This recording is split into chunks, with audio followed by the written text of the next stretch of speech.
Hi అండి. Welcome to Roopa Lavanyeshwara Lahari channel. ఈ ఛానల్‌లో మీరు వింటున్న కథ 'నా డెవిల్ గాడితో రొమాన్స్'. ఈ స్టోరీ రైటర్ రూపా లావణ్య గారండి. వాసిస్తున్నది లహరి రాజశేఖర్. ఇంకా లేట్ చేయకుండా ఈరోజు ఈ ఎపిసోడ్‌లోకి వెళ్ళిపోదాం. వచ్చేయండి. 'నా డెవిల్ గాడితో రొమాన్స్'. నైటంతా మాయా దగ్గరే ఉండి పిచ్చివాడిలా కూర్చోకుండా రూమ్‌లో అటు ఇటు తిరుగుతూ ఉంటాడు డెవిల్. ఉదయాన్నే తన టీంని హాస్పిటల్‌కి పంపించి రాబర్ట్ పర్సనల్ మొబైల్ ఇచ్చి అన్ని డీటెయిల్స్ కావాలి అని స్ట్రిక్ట్‌గా చెప్తాడు. అలాగే తన స్టేషన్ ఎస్ఐ కనకారావు రాబర్ట్‌ని డైరెక్ట్‌గా చూశాడు కాబట్టి స్కెచ్ గీయించమని చెప్పి అన్ని హాస్పిటల్‌కి పంపించి సెర్చ్ చేయమని చెప్తాడు. అతని ఆర్డర్స్ తీసుకుని వాళ్ళు వెళ్ళాక మా మళ్ళీ మాయ దగ్గరికి వచ్చేస్తాడు డెవిల్. ఎదురుగా స్పృహ లేకుండా ఉన్న మాయని చూస్తూ, లేవలేకపోతే నేనే గన్‌తో షూట్ చేస్తాను బుజ్జమ్మ. ఆ! అని అరుస్తూ, జుట్టు పీక్కుని ప్రేమలో కూడా కోపమే చూపిస్తూ ఆల్మోస్ట్ పిచ్చివాడైపోతూ ఉంటాడు. లంచ్ టైం అయ్యేసరికి కల్పన, రాజీ మాయాని చూడడానికి వస్తారు. మామ్ ప్లీజ్, ఇక్కడ తనకి థ్రెడ్ ఉంది. మీకు తెలుసుగా, ఎందుకొచ్చారు? అలా అంటావేంట్రా? పిల్ల ఇప్పటికి ఎన్ని కష్టాలు పడిందో. ఆఖరికి ఇప్పుడు కూడా ఆ అన్న చెల్లెలకి కష్టాలు తప్పడం లేదు అని రాజీ ఏడుస్తూ ఉంటే, దాని కష్టాలు మీకేం తెలుసు? అంటాడు అనుమానంగా. అంటే భయంతో తనకి మాయ చెప్పలేదా? అందరికీ చెప్పింది అని అనుమానం స్టార్ట్ అవుతుంది అతనిలో. వెంటనే కల్పన, అదేం లేదు అజ్జు. అదే ఊరికనే అలా అన్నారు కానీ మాయకి ఎప్పుడు తెలివొస్తుంది అని మాయ చెప్పొద్దు అని చెప్పడం గుర్తువచ్చి టాపిక్ ఆపేస్తే, మామ్ అరుణ్ నాకు అన్నీ చెప్పాడు. రోహన్ విషయంతో సహా. ఇప్పుడు మీరు మళ్ళీ మీకు తెలిసినవి కూడా నా దగ్గర దాచి తనకి ఇంకా రిస్క్ పెంచుతారా? అతని మాటల్లో బాధ తెలుస్తూ ఉంటే ఎప్పుడు అర్జున్ని అలా చూడని కల్పన, రాజీ ఏడుస్తూ మొహాలు చూసుకుంటారు. మామ్ ప్లీజ్, మాయ నన్ను యాక్సెప్ట్ కూడా చేసింది మామ్. ప్రామిస్, నాకు తన విషయాలన్నీ తెలియాలి. I have that rights, right అంటాడు. ఈసారి ఆవిడ దగ్గర మోకాళ్ళ మీద కూర్చుని చేతులు పట్టుకుంటాడు. ఇంక కల్పన ఉండలేక, మాయ రోహన్ చనిపోయాక పోలీస్ స్టేషన్‌లో ఎన్ని కష్టాలు పడిందో మొత్తం చెప్తారు. నువ్వు నువ్వేమంటున్నావు మామ్? అవును అజు. పాపం మాయ ఆ రోజు ఎంతలా ఏడ్చిందో పిచ్చి పిల్ల. మాకు చెప్పినప్పుడు కూడా తను ఎంతలా వెక్కి వెక్కి ఏడ్చిందో తెలుసా? ఒక ఆడపిల్లకి అలాంటి ఒక సంఘటన చాలురా. జీవితాంతం ఆ చేదు అనుభవం వాళ్ళని నిద్రలో కూడా వెంటాడుతూనే ఉంటుంది. అరుణ్ కూడా ఆ రోజు ఎన్నో దెబ్బలు తిన్నాడు. లక్కీగా ఎవరో పై ఆఫీసర్‌గా కరెక్ట్ టైంకి కాల్ చేసి వార్నింగ్ ఇవ్వబట్టి సరిపోయింది. లేదంటే మన మాయ అంటూ మళ్ళీ బెడ్ దగ్గరికి వెళ్లి మాయా చేతిని పట్టుకుని రాజీ, కల్పన ఇద్దరు ఏడుస్తూ ఉంటారు. డెవిల్ మొహం ఎర్రగా అవ్వడం మాత్రం వాళ్ళ కంట్లో పడదు. ఇంకా ఎంతసేపున్నా మాయకి రిస్క్ తప్ప ఇంకేమీ లేదు అని, తనకి తెలివి వచ్చాక రావచ్చు అని కాసేపు ఉండి వెళ్ళిపోతారు కల్పన, రాజీ. వాళ్ళు వెళ్ళిన నెక్స్ట్ సెకండ్ ఫోర్స్‌గా మాయ ఉన్న రూమ్ నుండి బయటికి వస్తాడు డెవిల్. ఈ టైంలో మాయని వదిలేసి ఎక్కడికి వెళ్తున్నాడో మరి. అదే రోజు ఈవినింగ్, హలో సార్ అనగానే ఏదో ఆలోచిస్తూ మాయనే సీరియస్‌గా చూస్తున్న డెవిల్ చైర్‌లో నుండి లేస్తాడు. హలో డాక్టర్ అని విష్ చేసి పక్కకు జరిగాక, సీనియర్ డాక్టర్ మాయాని చెక్ చేసి, luckily she is out of danger. కానీ ఇప్పుడే పక్క రూమ్‌లో ఉన్న పేషెంట్‌ని చెక్ చేశాను అనగానే డెవిల్ హార్ట్ బీట్ మళ్ళీ రేజ్ అవుతుంది. అతను మాత్రం ఇంకా అలానే ఉన్నాడు సార్. చాలా కష్టం. రేపు ఈవినింగ్ వరకు మళ్ళీ అబ్జర్వేషన్‌లో ఉంచాలి. మేడం మాక్సిమం రేపు మార్నింగ్ కాన్సల్టేషన్‌లోకి వచ్చేస్తారు. డోంట్ వర్రీ అనగానే చాలా రిలీఫ్‌గా ఫీల్ అవుతాడు డెవిల్. మామూలుగా అయితే డాక్టర్‌ని హగ్ చేసుకొని థాంక్స్ చెప్పే అంతలా టెన్షన్ పడ్డాడు డెవిల్. కానీ కల్పన చెప్పిన కొన్ని విషయాలకి అతని మైండ్ పూర్తిగా డిస్టర్బ్ అవుతుంది. అందుకే కష్టంగా, గంభీరంగా ఉంటాడు. అందుకే సింపుల్‌గా okay doctor, thank you so much. Please అరుణ్‌ని కూడా సేవ్ చేయడానికి మాక్సిమం ట్రై చేయండి అంటాడు. Okay sir, sure. అది నా రెస్పాన్సిబిలిటీ అని చిన్నగా నవ్వి వెళ్ళిపోతారు. అక్కడి నుంచి కదిలితే మళ్ళీ అటాక్ జరిగితే అన్న ఊహకి పాపం సరిగ్గా తిండి కూడా తినకుండా మాయ దగ్గరే కూర్చుని చేయి పట్టుకుని పెదాలని ఆ చేతిపై ఆంచి చూస్తూ ఉండిపోతాడు. కనీసం ఎప్పుడు నిద్రలోకి జారాడో కూడా అతనికి తెలియదు. ఇంకా డెవిల్ ఇక్కడ ఉండడంతో రాబర్ట్‌ని వెతకమని చెప్పినా కూడా ఓన్లీ డెవిల్ టీమ్ మాత్రమే సి సిన్సియర్‌గా వెతుకుతూ ఉంటారు. మిగిలిన వాళ్ళకి హైర్ అఫీషియల్స్ నుంచి కాల్స్ రావడం, వాళ్ళింకా రాబర్ట్‌ని వెతికే పనిని పక్కన పెట్టడం డెవిల్‌కి తెలియకుండానే జరిగిపోతాయి. నెక్స్ట్ డే టక్ టక్ మని డోర్ కొట్టిన ఆ సౌండ్‌కి మెల్లిగా కళ్ళు తెరిచి చూస్తాడు డెవిల్. చైర్‌లో కూర్చుని తల బెడ్ మీద ఆంచి, ఒక చెయ్యి మాయ చేతిని పట్టుకుంటే, ఇంకో చెయ్యి అతని తల కింద ఉంది. ముందు రోజు నైటంతా రాబర్ట్‌ని చేస్ చేయడం, మాయ కోసం ఏడవడం, ఫుడ్ కూడా సరిగ్గా లేకుండా కంగారుతోనే ఉండడం.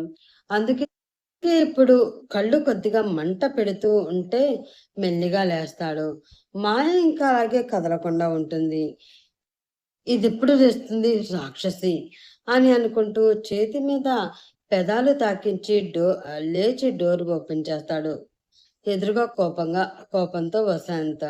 అతని కోపం చూసి ముందు కొంచెం షాక్ అయినా మళ్ళీ వెంటనే తను ఏ తప్పు చేయలేదు కదా, సంజయ్‌కి ఇవ్వవలసిన అవసరం లేదు అనుకుంటూ కమ్ డాడ్ అంటాడు.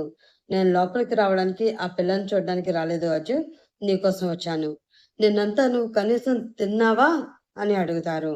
గట్టిగా ఊపిరి వదిలి ప్లీజ్ డాడ్, నేను చాలా అలసిపోయి ఉన్నాను. Not now. మాయ అలా ఉంటే నేనేం తింటాను?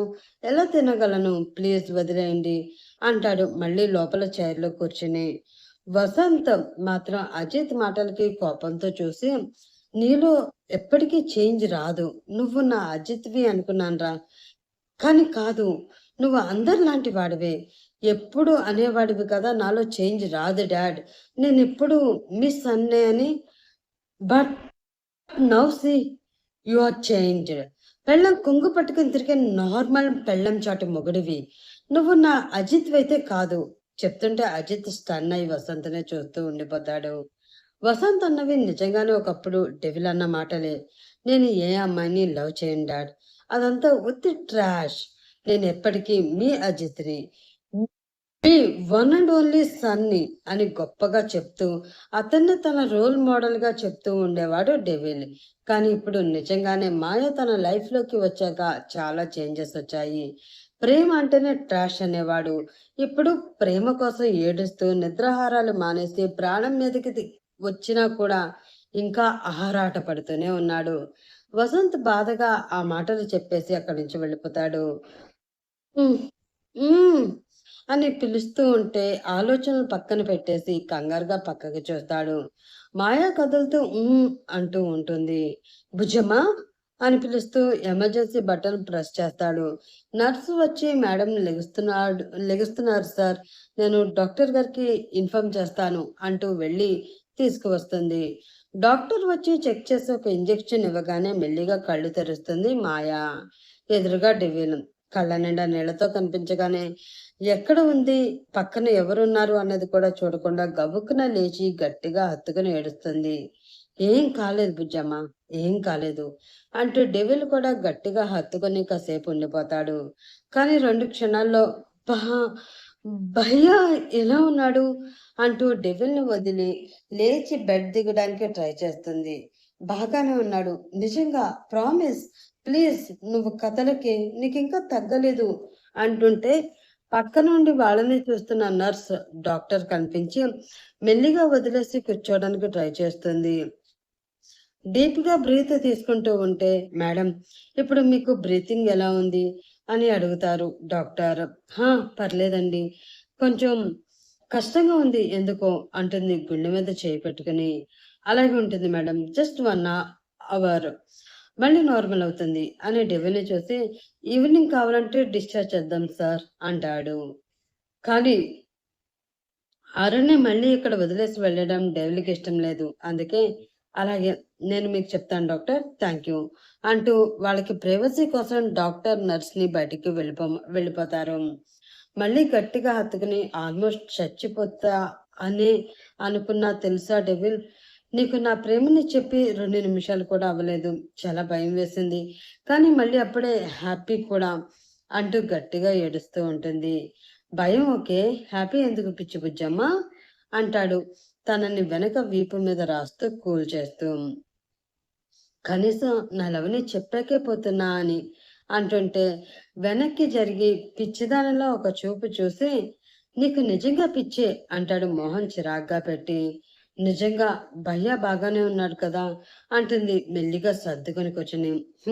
చూస్తావా అంటే హా ఆ అని అంటుంది చిన్నగా ఏడుస్తూ.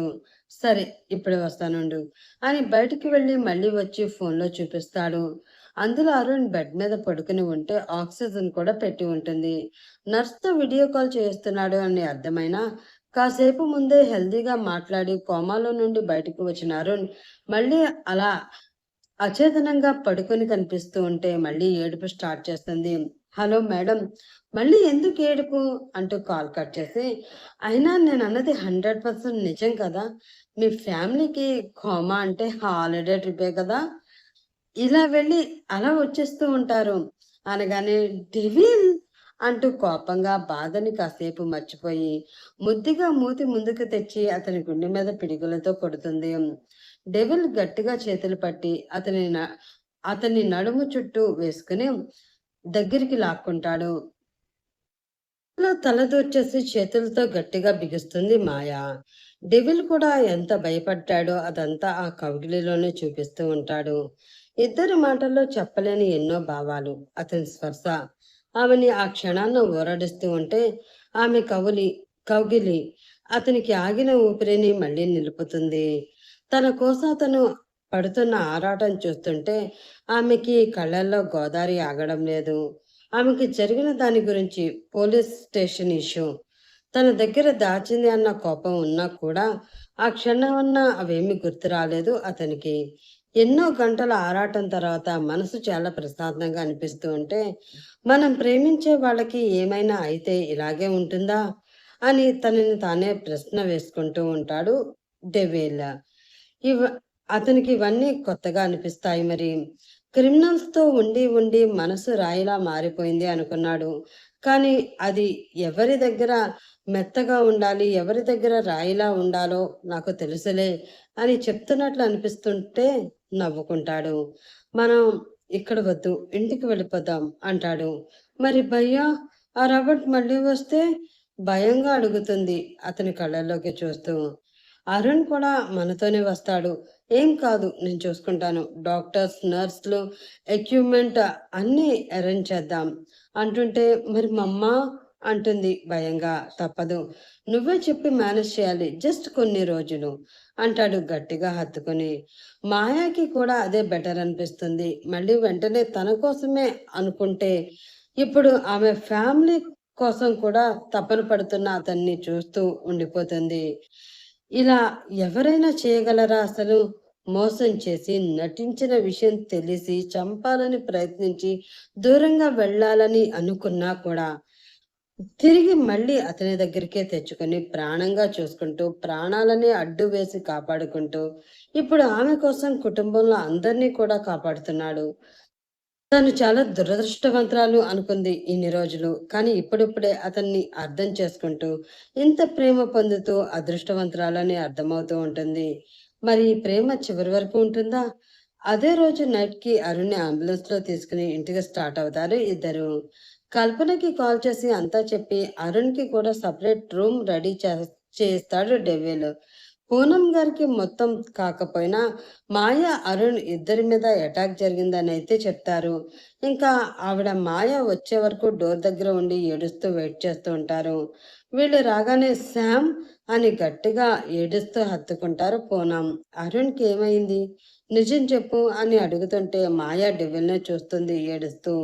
స్ట్రెచ్చర్ మీద అప్పుడే అరుణ్ని తీసుకుని వస్తూ ఉంటే చూసి తల్లిగా ఆవిడ పడుతున్న వేదన అక్కడ అందరికీ ఏడిపిస్తుంది. మామ్, ఏం కాలేదు, ప్లీజ్ ఏడవకు అంటూ మాయ కూడా ఏడుస్తూనే ఉంటుంది. నెక్స్ట్ పార్ట్లో డెవిల్ నిజం చెప్పు, ఏమైంది అని అడుగుతుంది మాయ. ఏంటి, ఏమవడం, ఏం లేదు అంటుంటే ఇంకా గట్టిగా హత్తుకుంటాడు. హాస్పిటల్ నుండి మనం వచ్చినప్పటి నుంచి చూస్తున్నా నీలో ఏదో తేడా తెలుస్తుంది, నన్ను అసలు వదలడం లేదు అని కళ్ళల్లోకి చూస్తూ చప్పున తల పక్కకి తిప్పేస్తాడు డెవిల్. ఆ తర్వాత ఏం జరుగుతుంది? నెక్స్ట్ పార్ట్‌లో ఈ సీన్ ఎక్కడ వస్తుంది తెలుసుకోవాలంటే మరి నెక్స్ట్ పార్ట్ కోసం మీరు వెయిట్ చేయండి. నేను కూడా వెయిట్ చేస్తాను. ఎందుకంటే మీతో పాటు నేను కూడా ఈ స్టోరీ చదువుతున్నాను గాబట్టి. నాకైతే చాలా ఇంట్రెస్ట్‌గా ఉంది. మరి మీకెలాగుందో కామెంట్ చేసి చెప్పేయండి. నెక్స్ట్ పార్ట్‌లో మళ్ళీ మిమ్మల్ని కలుస్తాను. అప్పటి వరకు by by. Have a nice day friends.